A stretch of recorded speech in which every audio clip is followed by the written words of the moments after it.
Dr. Júlio Pérez. Ele é psicólogo clínico, doutor em neurociências, pesquisador do Programa de Saúde e Religiosidade do Instituto de Psiquiatria da Universidade de São Paulo. A ideia é falar sobre os resultados finais de um estudo que eu apresentei há 2 anos, aqui com resultados preliminares, né?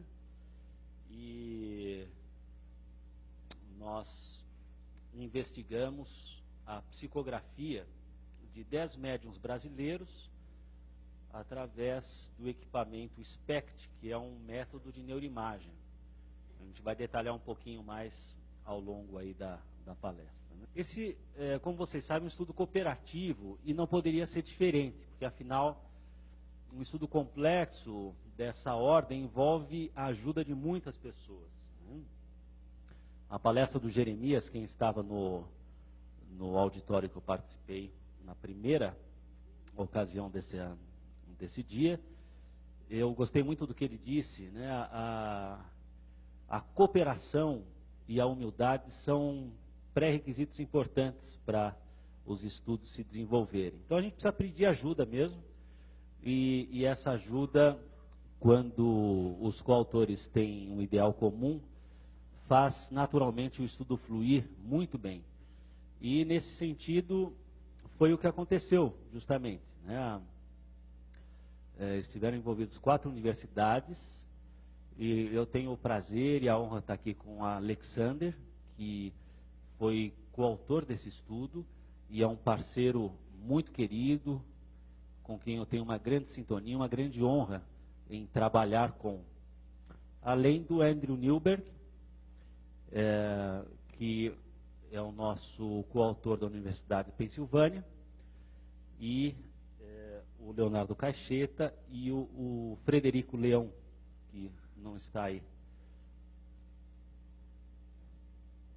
O Leonardo Caixeta e o Frederico Leão são respectivamente da Universidade Federal de Goiás e da Universidade, a Faculdade de Medicina da USP, né?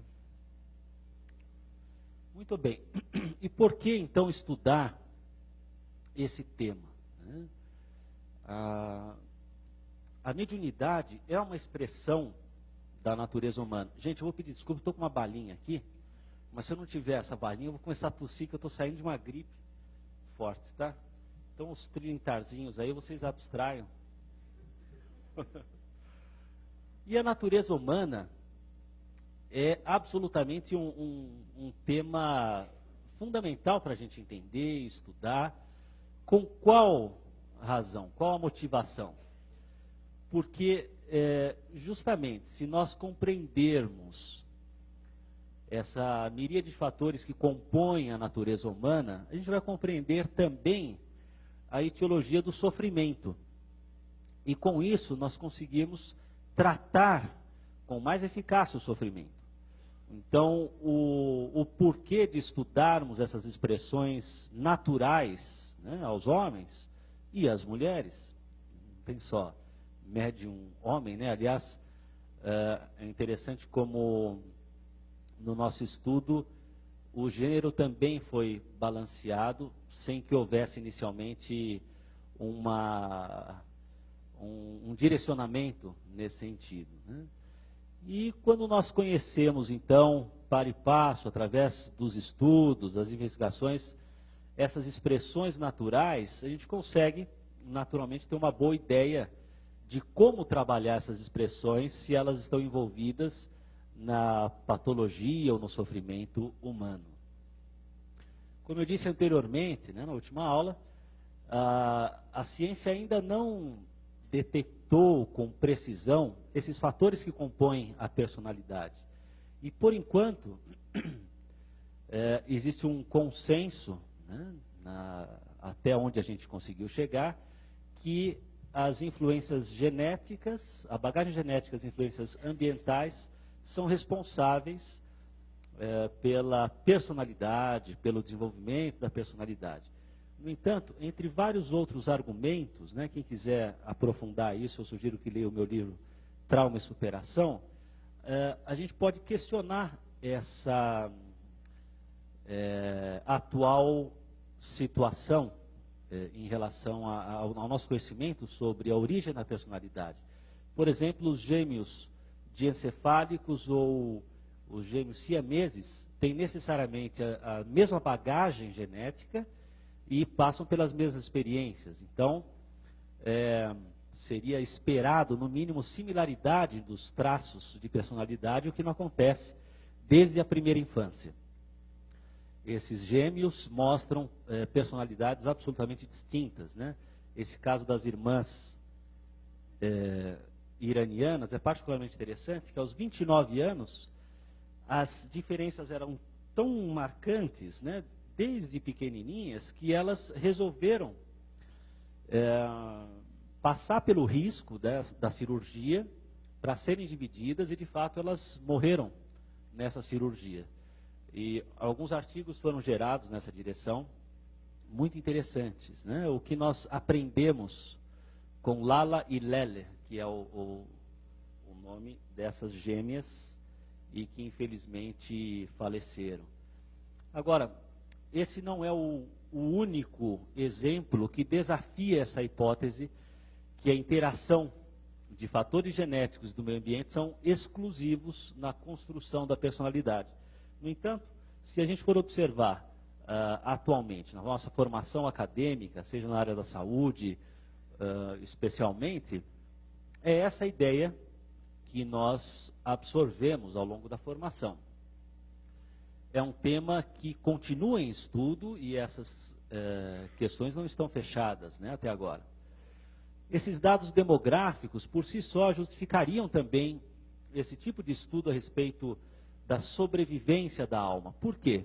A maioria de nós considera que temos alma e que há vida após a morte. E essas crenças fazem muita diferença na qualidade do viver, tanto no enfrentamento de situações difíceis, dolorosas. Recentemente nós publicamos um estudo do impacto da psicoterapia em policiais militares que sofreram os ataques do PCC. E um dos preditores de resiliência desses policiais foi a religiosidade, a espiritualidade, a crença em um Deus que tudo assiste, que dá sentido maior para o que está acontecendo. Então, há que se estudar esse tema também pelo impacto que o tema pode trazer à qualidade de vida das pessoas. No Brasil, especialmente, apenas 1% da população não acredita em Deus, 21% não acredita em vida após a morte, 44% não acredita em reencarnação, e apenas 7,3% da população não tem religião. Então a gente está falando sobre um grande número de pessoas que considera essa hipótese da comunicabilidade espiritual com seres encarnados, e não são só os espíritas que consideram essa possibilidade, né, como vocês sabem. Alguns estudos relacionados à hipótese que o cérebro não seja exclusivamente o produtor do fenômeno mental, do psiquismo, também nos chamam a atenção. Por exemplo, estados de experiências de quase morte, são várias publicações indexadas nessa direção e que ventilam a possibilidade da consciência durante a parada cardíaca de algumas pessoas registrar, ou processar ou memorizar situações ocorridas enquanto o cérebro estava sem fluxo sanguíneo e naturalmente o coração parado. Uma cirurgia interessante da Pan Reynolds, que ela, entre vários outros pacientes, para correção de um tipo de aneurisma na aorta, essa cirurgia envolve o resfriamento do corpo, o sangue é drenado e o paciente é considerado clinicamente morto por 40 minutos aproximadamente. E a Pan Reynolds lembrou-se de situações justamente enquanto isso acontecia, enquanto o procedimento cirúrgico acontecia, e o corpo dela, naturalmente, considerado clinicamente morto. Então, essas esses estudos, entre outros, aqui eu estou pincelando, né, como introdução à pesquisa que nós realizamos, acabam trazendo questionamento natural, né? Afinal, o cérebro cria ou medeia o fenômeno mental? Então, também, na tentativa de entender melhor essa questão, nós realizamos esse estudo.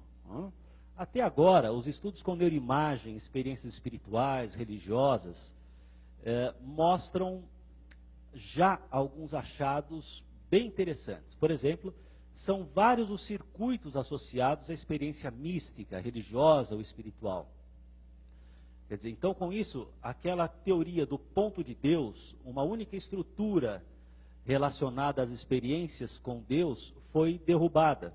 E isso não faz muito tempo, né? Isso aconteceu aproximadamente há 7 anos. 7 anos para cá,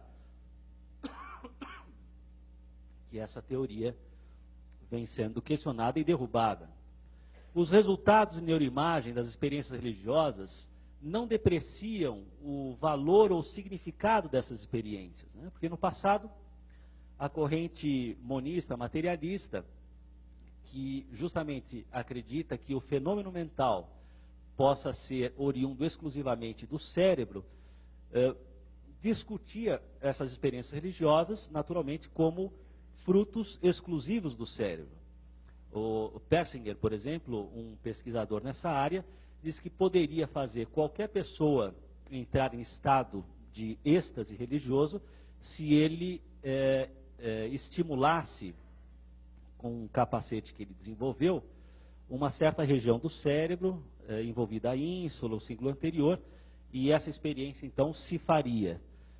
E ele publicou esses resultados. No entanto, 2 outros grupos diferentes fizeram exatamente o mesmo capacete e replicaram o estudo, no entanto, com o diferencial do duplo cego. O que é isso? Os pacientes, os voluntários não sabiam se eles estavam de fato sendo estimulados ou não. E os resultados foram absolutamente diferentes que os originais, em comparação aos originais do Persinger, né? Então, essa questão também era discutida. A depreciação dessas experiências por conta da neurofisiologia, da biologização também dessas experiências espirituais ou religiosas. E fica a última pergunta, né? A despeito dos estudos em religiosidade e espiritualidade já estar em andamento, seria possível estudar o espírito, né? E foi justamente o que nós pretendemos, unindo assim a ciência e o espírito nesse estudo que envolve a investigação da psicografia. Como vocês conhecem bem, essa foto é do Chico Xavier, que foi o médium mais conhecido aqui no Brasil, certamente pela exuberância dos escritos, dos livros publicados em vários estilos e em vários domínios, né?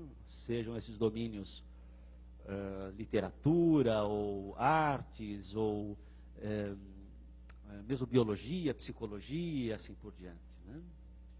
Então, nós investigamos a neurofisiologia da psicografia, levamos 10 médiuns psicógrafos para os Estados Unidos, e todos destros, saudáveis, sem transtornos psiquiátricos, conforme o DSM-4, e fizemos no Hospital da Universidade de Pensilvânia, que é um dos hospitais entre os melhores em neuroimagem nos Estados Unidos, 2 condições que eu vou mostrar para vocês aqui: a psicografia e a produção de um texto original sem o transe mediúnico.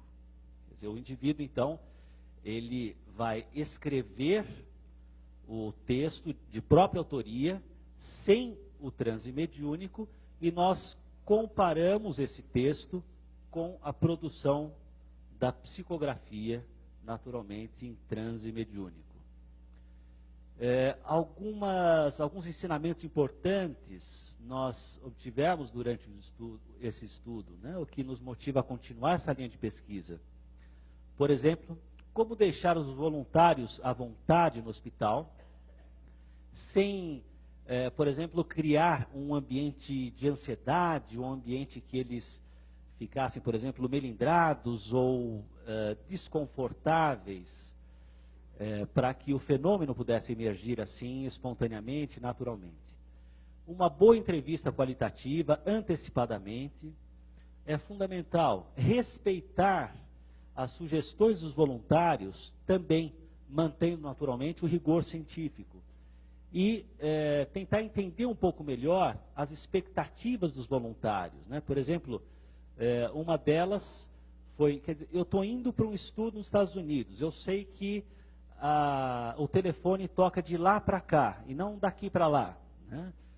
Falas de um dos médiuns. E se eu não conseguir? Né? E se o telefone não tocar? Né? Vejam só quantas variáveis a serem controladas para que os voluntários estivessem à vontade e simplesmente o fenômeno ocorresse sem a preocupação do insucesso, ou expectativa, ou ruídos, né, estressores, assim por diante, como hospital. Né? A escolha do método também é algo muito importante, que nesse caso o método que nós escolhemos foi o SPECT, que é uma tomografia por emissão de pósitron, com uma fotografia única. Quer dizer, nós temos o momento exato que o indivíduo estava fazendo o texto de própria autoria e o momento exato que o indivíduo estava psicografando, e nós comparamos essas duas imagens cerebrais. O SPECT nos permite preservar o ambiente para tarefas complexas desse tipo. Nós injetamos esse radioisótopo que fica impregnado no tecido cerebral justamente nas áreas envolvidas nessa tarefa, seja com maior perfusão sanguínea ou menor perfusão sanguínea, e em seguida a tarefa é que nós adquirimos a imagem cerebral, né, nessa gama câmera, como vocês podem ver. O estudo caminhou muito bem, assim, com uma sequência bastante ajustada, e é natural que nesses estudos nós precisamos refazer os exames, né, por conta de artefatos ou de condições, por exemplo, não foi injetada a quantidade certa do radioisótopo. Tem uma série de variáveis que geralmente interferem na refação desse estudo. E justamente nesse caso não foi preciso nenhuma refação. O estudo correu muito bem nessa sequência ajustada e em muita harmonia, o que nos chamou também a atenção enquanto investigadores. Né?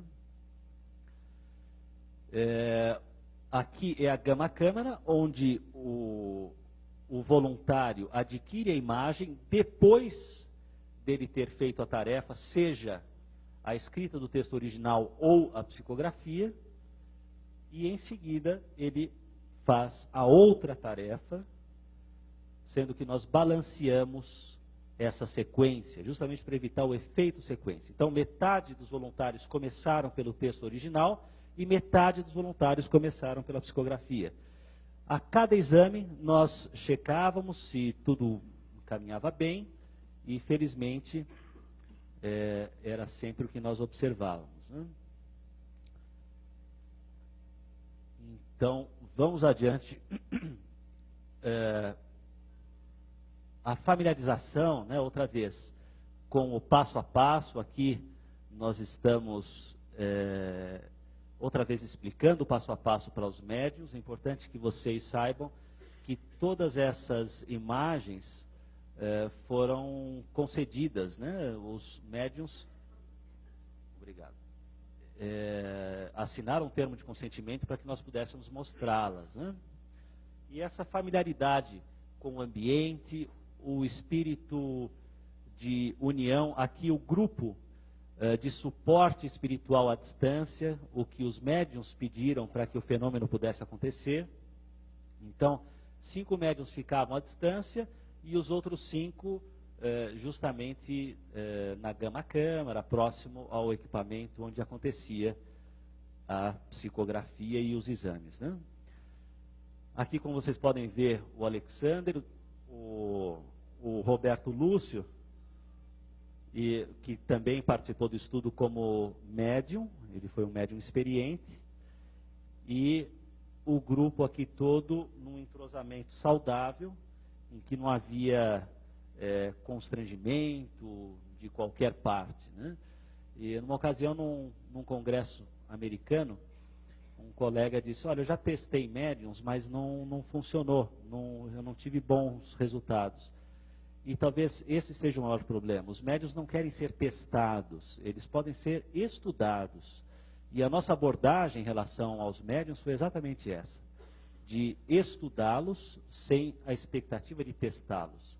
Aqui a familiaridade com o hospital, um pequeno tour para a integração do grupo, e como vocês podem ver, o faces de duas das voluntárias, refletindo tranquilidade, conforto, justamente nos momentos que antecederam a psicografia e a produção do texto original. Resultados. O que o estudo nos mostrou? Em primeiro lugar, são vários os tipos de mediunidade.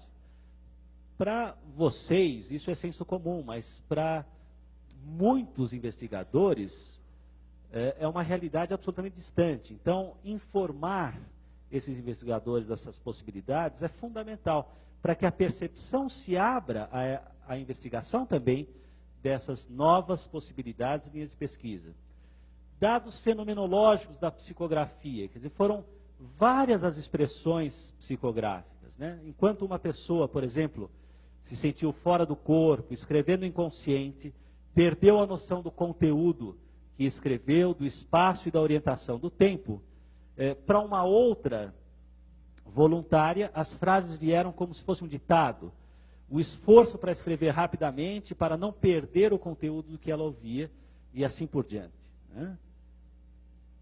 Então, há uma variedade importante da fenomenologia da psicografia, o que é um dado também fundamental para ser mostrado. Ela ouviu uma voz interior e escreveu o conteúdo. Quer dizer, alguns médiuns mantinham a consciência a respeito do conteúdo, outros uma consciência mais vaga, mais sutil. Nós avaliamos a complexidade dos dois textos com esses critérios, de 1 a 6. Vírgulas, seleção, léxico ortográfico, concordância verbal, nominal, etc. E observem que os textos psicografados, que vocês podem ver aqui, P1, P2, P3 e assim por diante, tinha uma complexidade relativamente superior aos textos escritos na condição controle, que é a condição justamente sem o transe mediúnico. E quando nós avaliamos a média dos scores de complexidade, observamos de fato que as psicografias foram mais complexas do que os textos da tarefa controle. Esse já é um dado interessante por si só. Em relação à psicografia em si, né, o que aconteceu em termos neurofisiológicos? Eu não vou detalhar cada circuito, cada estrutura aqui, qual é a relação do hipocampo, ou o occipital e assim por diante, mas eu quero dizer para vocês que as áreas associadas ao planejamento, à criatividade, durante a psicografia, tiveram menor perfusão sanguínea. E durante a geração do texto original, tiveram maior atividade. O que significa isso na prática para a gente? Que, na verdade, se esperaria como hipótese que para a geração de um texto mais complexo, essas áreas de planejamento fossem mais ativadas, o que não aconteceu, na verdade. Essas áreas foram menos ativadas, especialmente nos médiuns experientes. A gente observou dois perfis de médiuns: médiuns experientes e médiuns iniciantes. Aqueles experientes tiveram uma perfusão sanguínea relativamente muito menor do que na psicografia em comparação ao texto original. Então, é exatamente o que eu coloco aí. Durante a psicografia, os médiuns experientes mostraram mudanças significativas do fluxo sanguíneo cerebral, que são consistentes com a noção da escrita automática e suas afirmações de uma fonte intangível, o espírito, planejando o conteúdo escrito. Isso os médiuns colocando, né? Quer dizer, que esses conteúdos vinham de uma fonte intangível, o espírito, planejando o conteúdo escrito. As regiões do cérebro envolvidas no planejamento da escrita foram menos ativadas, ainda que o conteúdo fosse mais elaborado do que a escrita original, sem o transe mediúnico. Os circuitos neurais relacionados ao planejamento seriam supostamente mais ativados para a elaboração dos textos mais complexos. E esse é um dado interessante, gente. O fato dos voluntários produzirem conteúdos complexos durante a psicografia sugere que eles não estavam simplesmente relaxados, porque essa atenuação do fluxo sanguíneo nessas áreas de planejamento poderia ser decorrente do relaxamento, por exemplo. Mas, diante dessa função complexa, cognitiva, que estava em curso durante a psicografia, há que se dizer que os médiuns não estavam simplesmente ou meramente relaxados, né? Algo além estava acontecendo. Esses achados merecem uma investigação mais aprofundada, tanto em termos de replicação, como de hipóteses explicativas para esses justamente achados. Há que se considerar essa possibilidade, né? A menor atividade dos circuitos neurais de planejamento, com uma estrutura narrativa mais complexa, pode estar em linha justamente com o que os médiuns referem como autoria do espírito desses conteúdos. Vários outros ensinamentos esse estudo trouxe, e a gente pretende publicar as lições adquiridas desse estudo, seja relativas aos dados fenomenológicos da psicografia, a sincronicidade das percepções entre médiums durante estudo de neuroimagem, quer dizer, muitas sincronicidades aconteceram entre o grupo de suporte espiritual e o grupo que estava ali submetendo ao exame, assim como os tipos de mediunidade, também no nosso interesse escrever a respeito. Queremos agradecer essas pessoas e instituições. Elas foram responsáveis por 38% do custo desse estudo, e é um estudo caro, e felizmente conseguimos a execução do mesmo com a ajuda dessas pessoas, né, e instituições. Importante, quero finalizar com essa atenção a não repetir os erros do passado. A neuroimagem hoje vai por um caminho, né, grande parte dos neurocientistas repetem praticamente a frenologia que começou com Franz Joseph Gall e foi responsável pelos anos de prisão de muitos ingleses que foram deportados aos cadeiões da Austrália, conforme a protuberância do cérebro que eles apresentavam. Então, se o indivíduo tinha um calombo a mais aqui na testa, isso poderia significar para a frenologia que ele era mais agressivo e, portanto, ele mereceria mais anos de prisão e assim por diante. A frenologia é um paradigma que já não é vigente, no entanto, há uma tendência de repetir esses mesmos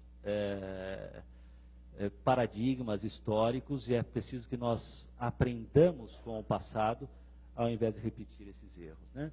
Essa parceria com o Dr. Andrew Newberg continua, e eu faço aqui um pedido. Nós estamos selecionando médiums que possam ter essa habilidade da pintura mediúnica, e se por acaso vocês conhecerem médiums confiáveis nesse sentido, eu peço para que enviem um e-mail para contato@julioperes.com.br com o assunto Estudo Pintura Mediúnica.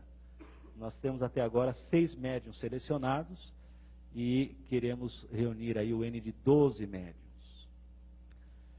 Esse é um estudo que já está acontecendo na Alemanha, na Universidade de Aachen, também em comparação, em cooperação conosco, e agora com ressonância magnética funcional, para mostrar que essas linhas de pesquisa estão frutificando e há que se engrossar a linha de pesquisadores dessa direção, né?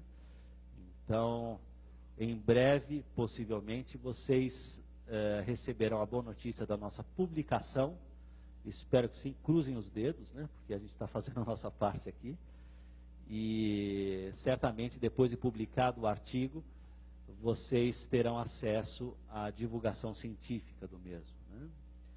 Esse novo estudo na Alemanha já foi feito um piloto, já avaliamos 2 voluntários e caminhou muito bem. Dessa vez nós conseguimos o apoio da Bial, da Fundação Bial, que pôde patrocinar esse estudo, felizmente, e a perspectiva é muito saudável. Quero agradecer mais uma vez a oportunidade de estar aqui, e é sempre um prazer fazer parte dos congressos e trazer alguma contribuição. Espero que tenha feito isso aqui. Quem quiser aprofundar esses argumentos que eu trouxe aqui sobre a natureza humana, eu sugiro outra vez que entrem em contato ou leiam, entrem em contato com o site, né, que tem os artigos disponíveis, ou leiam esse livro, Trauma e Superação, o que a psicologia, a neurociências e a espiritualidade ensinam. Muito obrigado.